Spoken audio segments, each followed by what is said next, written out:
बिस्मिल्लाहिर्रहमानिर्रहीम। अस्सलाम वालेकुम। Welcome to my YouTube family. कैसे हैं आप सब? उम्मीद है कि आप सब खैरियत से होंगे। अल्हम्दुलिल्लाह मैं भी बिल्कुल ठीक हूँ और खैरियत से हूँ।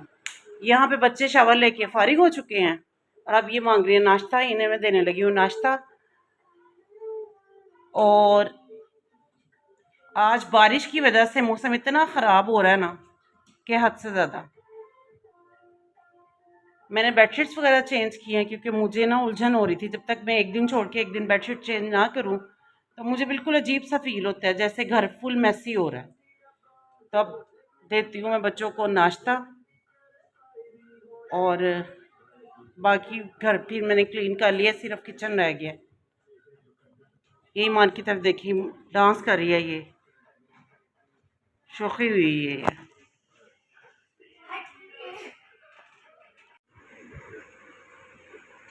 ये है सादा रोटी और मटन का सालन रात को बनाया था।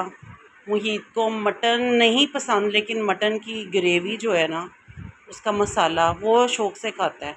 और उसने यही किया, मामा मैंने सादा रोटी के साथ ना मैंने मटन का मसाला खाना है। तो ये माशाल्लाह बहुत शौक़ से खाता है। ईमान जो ईमान का मूड होता है तो वो खाती है। ये मस्तियाँ ज़्यादा करती है और इस खाने में यानी कि इसका ध्यान कम होता है। अब आ गई है वो भी। तो दोनों बहन भाई करेंगे नाश्ता और हम जाके समेटते हैं किचन। रात को मटन बना हुआ था, लेकिन जो मेरा बुरा हाल था ना कि मुझे चावल नहीं मिल रहे थे। मुझे ऐसा लग रहा था मैंने ख़त्म हो जाना है। फिर मैंने रात को 11 बजे के करीब अपने छोटे भाई को कॉल की कि मुझे जहाँ से मर्ज़ी चावल ला के दो, मैंने ना चावल खाने हैं। फिर वो मेरे लिए बाज़ार से राइस लेके आया, लेकिन वो मज़ा नहीं जो घर के चावलों के। आज तो मैं मस्ट अपने लिए पुलाव बनाऊँगी। हेलो मुहीत, अस्सलाम वालेकुम। क्या हाल है? क्या करने लगे हो?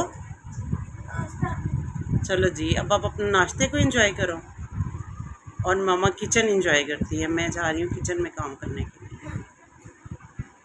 जल्दी से नाश्ता फिनिश करो। बच्चों को नाश्ता देने के बाद मैंने आपको कहा था कि मैंने सफाई कर ली हुई है। ये देखें कमरा हो चुका है डन अल्हम्दुलिल्लाह से। और इसके साथ ही मैंने बाद में कर लिया किचन डन। ये माशाल्लाह से किचन भी हो गया है डन, कंप्लीट हो गया है। पूरा घर नीचे वाला फुल नीट एंड क्लीन हो चुका है। ये जो दो टॉवल पड़े हुए हैं, एक खुशक है और एक गीला है। गीले से मैं पहले स्लैब्स को साफ़ करती हूँ, फिर ऊपर अच्छे तरीके से खुशक मारती हूँ और स्लैब्स बिल्कुल नीट एंड क्लीन हो जाती हैं। अल्हम्दुलिल्लाह पूरा घर नीट हो गया। ये बर्तन सेपरेट इस वजह से पड़े हुए हैं कि जो बर्तन धोने के बाद एक्स्ट्रा वहाँ पे नीचे गिर रहे होते हैं, उनको उठा के मैं इस्त्री स्टैंड पे रख देती हूँ ताकि वो भी अच्छे तरीके से खुशक हो जाए उनका पानी। फिर मैं उन्हें कैबिनेट्स में रखती हूँ, अदरवाइज़ कैबिनेट ख़राब हो जाते हैं। नीचे वाला घर सही करने के बाद जब मैं ऊपर आई तो ऊपर वाले कमरे की हालत ही बुरी हुई हुई थी। बच्चे सो के उठे हैं, उधर खेलते रहे हैं और उन्होंने कमरे का ये हाल किया हुआ था। फिर मैंने सारी चीज़ों को समेटा और समेटने के बाद मैं आपको इसकी फ़ाइनल लुक दिखाती हूँ कि समेटने के बाद कमरे की लुक कैसी है। यहाँ पे है कमरे की फ़ाइनल लुक। मैंने ऊपर वाले रूम की भी सारी बेडशीट चेंज की है, सारे कवर्स चेंज किए हैं, पिलोज़ कवर चेंज किए, सब कुछ चेंज किया और नीट एंड क्लीन करने के बाद फिर मेरा दिल था कि मैं साथ ही मशीन लगा लूँ। हिम्मत नहीं थी, लेकिन फिर भी मशीन लगानी थी क्योंकि कुछ कपड़े ना गीले पड़े हुए थे और गीले कपड़ों से उलझन हो रही थी देख देख के ना। सो मैंने ये कमरा डन करने के बाद साथ ही लगा ली मशीन। मशीन जब मैंने लगाई तो बारिश हल्की हल्की हो रही थी, लेकिन मैंने सोचा कि चलो कपड़े जो हैं वो कमरे में ही डाल लूँगी क्योंकि और तो मेरे पास कोई ऑप्शन नहीं था। यहाँ पे कपड़े धुल रहे हैं और तकरीबन टाइम है 3:30 बजे का। ये देखें बारिश भी हो रही है, लेकिन कपड़ों को तो धोना ही धोना था ना। कपड़े धोने के बाद मैंने कपड़े डाले कमरे में, ये देखें, और मैंने साथ ही फ़ैन चला दिया ताकि कपड़े साथ साथ खुशक हो जाए। लेकिन खुशक मेरा नहीं ख्याल इतनी जल्दी इस मौसम में होंगे। बरसात के मौसम में कपड़ों को खुशक करना बहुत मुश्किल है। जो गर्मियों का मौसम होता है ना, उसमें तो कपड़े डालते जाओ तो साथ साथ खुशक होते जाते हैं। उसके बाद मैंने ऊपर वाला घर भी फुल नीट कर लिया। जब मैं ऊपर वाला घर फुल नीट एंड क्लीन करके फ़ारिग हुई तो उसके बाद मुझे हो रही थी उलझन खुद से।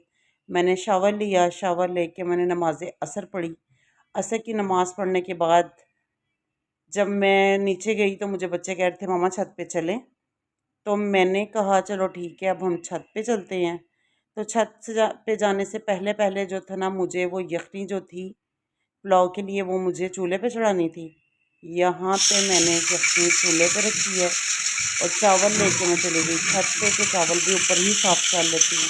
जब छत पे आई तो ऊपर का मंज़र माशाल्लाह बहुत प्यारा था, बहुत ही ज़्यादा खूबसूरत था। ऊपर आके सुकून मिल गया। सारे दिन की जो थकन थी ना, एकदम से लगता था कि उड़ गई है, ख़त्म हो गई है।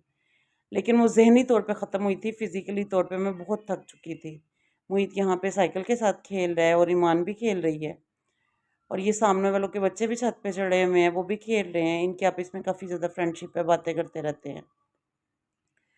और ऊपर का मंज़र इतना खूबसूरत था कि माशाल्लाह ये देखिए बादल भी बहुत प्यारे लग रहे हैं। ये सब काम करने के बाद मुझे था कि मैंने नीचे जाके खाना भी बनाना है, यानी पुलाव बनाना है और मगरिब की नमाज़ भी पढ़नी है और थकन भी बहुत ज़्यादा हो गई है। अगर मैं थोड़ा-सा और स्टे करती तो मुझसे खाना नहीं बनना था और रात को फिर मैंने बच्चों को भी पढ़ाना था। यहाँ पे अब मैं जा रही हूँ इस वेदर को एंजॉय करके, बारिश के बाद का मौसम जो है इसको एंजॉय करके नीचे। जब मैं नीचे गई तो ईमान को लग गई भूख, वो मेरे पास लेके आई मैंगो, उसको मैंगो काट के दिया, वो यहाँ पे खा रही है मैंगो। उसके बाद मैंने पुलाव बनाना स्टार्ट कर दिया, ये मैंने रखा हुआ है ऊपर। और बड़े पतीले में मैं इस वजह से चावल बनाती हूँ कि छोटे में चावल जुड़ जाते हैं, लेकिन बड़े में चावल खिले खिले और प्यारे प्यारे बनते हैं। इस वजह से मैं प्रेफर करती हूँ कि पतीला थोड़ा बड़ा हो। साथ ही मैंने ये रोटियों वाले रुमाल भी धो लिए कि वो भी गंदे लग रहे थे। अब ये एक तरफ ये मसाला भून रहा है, यानी मैंने बीफ डाल दिया हुआ है इसमें और ये देखें कितनी खूबसूरत लुक आ रही है। और ये यखनी है और इसके साथ मैं आपको दिखाती हूँ कि मैंने ना मसालों वाला डब्बा जो था ना वो भी साफ़ कर लिया था। आज कीड़ा घुसा हुआ था चीज़ों को साफ़ करने वाला। वैसे तो रोज़ ही घुसा होता है। यहाँ पे फाइनल लुक इनकी भी देखो कितनी प्यारी लग रही है।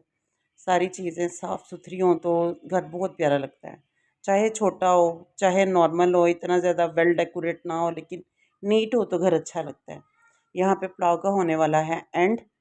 दम देने के बाद मैंने नमाज़ मगरिब पढ़ी और नमाज़ मगरिब पढ़ने के बाद जब चूल्हे से दम को हटाया तो ये है चावलों की फ़ाइनल लुक। यहाँ पे चावल हो चुके हैं हमारे रेडी और मुझे लगी हुई है भूख अंत की। और मुहीत को भी अंत की भूख लगी हुई थी। यहाँ पे बच्चे खाना खाना शुरू हो गए हैं। मैं मुहीत से बार बार पूछ रही थी मुहीत खाना कैसा बन रहा है, तो वो कह रहा था बस मुझे अभी खाने दो, अभी मुझे कुछ पता नहीं है। उसको जब भूख लगी होती है ना तो उसको कोई होश नहीं होता। मैं उसको हंसती हूँ तुम तो रोज़ा रख ही नहीं सकते, क्योंकि वो रोना शुरू कर देता है जब उसको भूख लगी हो।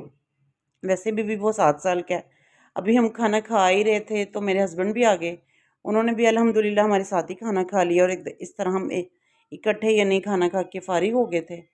उसके बाद मैंने किचन को भी कर लिया साफ़ ही कि किचन अभी से साफ़ कर लूँ। अगर थोड़ी देर मैंने स्टे किया तो दोबारा मुझसे किचन साफ़ नहीं होगा।